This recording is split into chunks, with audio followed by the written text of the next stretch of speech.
football playoffs ranking comes out tomorrow, the first edition of the 2021 or 22 season. I always get confused by what season it is because you can count the incoming year or the year we're previously in. But anyways, I was gonna give a little ranking of the top six, and why I think they should be the top six and all that other stuff. So let's get into it. So the number one ranking is pretty obvious. It's obviously Georgia. Georgia's played amazing all year. I mean, that defense is something really special. I mean, you just look at their game against Florida this week, where it was around like 3-0 going with like 3 minutes left in the half, and then defense gets a pick six. I believe it was a safety, and was it another pick six? But yeah, it was some kind of a turnover that led to another Georgia touchdown. So yeah, that defense is pretty special. I mean, they basically went from 3-0 to 24-0 to go to the half, which was pretty impressive against Florida, which Florida's a pretty good team. I mean, they're a 4-4 record, but they're definitely, they definitely had some hard opponents. But yeah, I mean, that Georgia defense is definitely something special. I mean, they've only allowed 53 points through 8 games. That comes out to an average of 6.25 per game, which is really impressive, especially when you consider a lot of those points are usually scored at the end of the games, where it's kind of a blowout by then and that kind of stuff. So yeah, I mean, Georgia, number one team in the country, very obvious. And yeah, on to the number 2 ranking. I got Cincinnati at number 2. Now, Cincinnati, I mean, they've had a really good season, undefeated so far. A lot of people have been questioning their record. I mean, they do play in a Power 5 conference, or excuse me, a Group of 5 conference. So they don't have the hardest schedule in conference schedule. And win is against the Notre Dame team, which is pretty good. I mean, their only loss was to this Cincinnati team. Notre Dame is the 8th in the country according to the AP poll. So yeah, I mean, besides that Notre Dame game, I mean, their strength of schedule isn't really that good. I mean, they're gonna play Houston at the end of the season, or assuming they do in the American Conference Championship. And I mean, SMU losing to Houston, that was not ideal for Cincinnati because, I mean, that was going to shape up in 3 weeks from now to be another premier win for Cincinnati. But I mean, hopefully Houston keeps rolling, and they do end up playing them in the championship game. And I mean, it could be the best of both worlds where they just where they get a win against not exactly a premier opponent. I mean, Houston's only losses to Texas Tech, but I mean, lost to a really good opponent, a win against a really good opponent in Houston, and then another win against SMU, which would be, I guess, a little less regarded opponent in that stance because they did lose to Houston.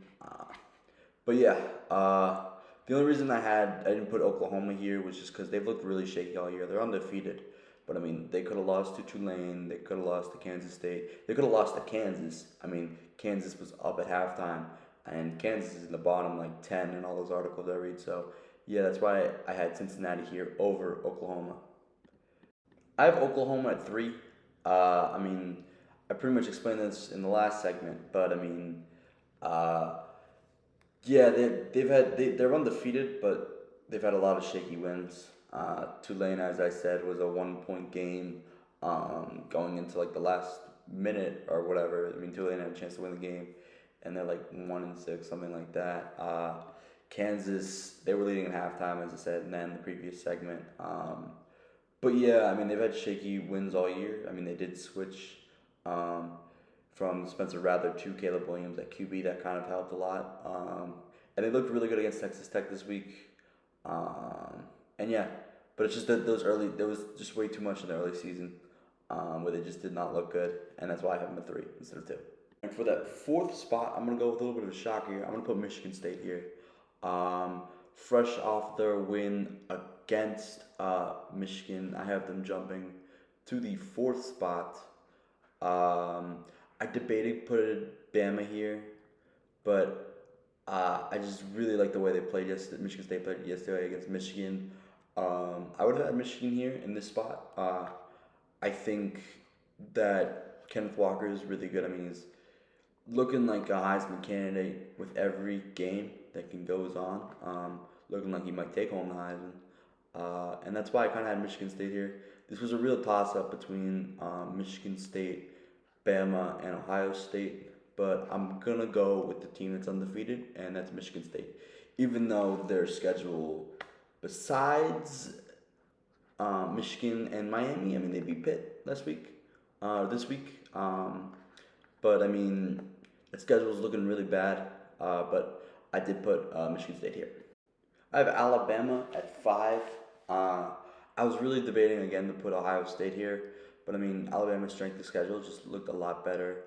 I mean, the SEC gauntlet of opponents definitely helped with their their one loss to Texas A&M. I mean, they played teams like Ole Miss, Florida. They're not ranked, but I mean, uh, they've had a really hard schedule, and I think with a different kind of schedule, they'd be a top 20 team. And they're 4-4, but again, they played a really hard schedule this year. Two of Florida's losses have been to Alabama and Georgia, just to show that justifies Florida as an opponent. And I mean, Miami's no slouch. I mean, they just beat Pitt this week. They've struggled a little bit this year. Manny Diaz, I mean, Miami's head coach, they look like he might get fired. But yeah, this is why I put Bama over Ohio State just because of the strength of schedule. And I got Ohio State at 6. This is the last spot I'm going to cover. I mean, they've looked shaky at times this year. Obviously, they only had that one loss to Oregon. And I mean, their strength of schedule, besides their Penn State win, isn't that great. Obviously, they do have that Michigan game, and I think they have Michigan State coming up as well soon. So there definitely is a chance to improve that strength of schedule. But yeah, strength of schedule. That's why I put Bama over Ohio State, even though Oregon is a better team than Texas A&M, but I don't think they're that better. Where it makes up for the strength of schedule that Ohio State has had. And that's why I put them behind Bama. And that's really all I got for you today. Thanks for watching. Like and subscribe.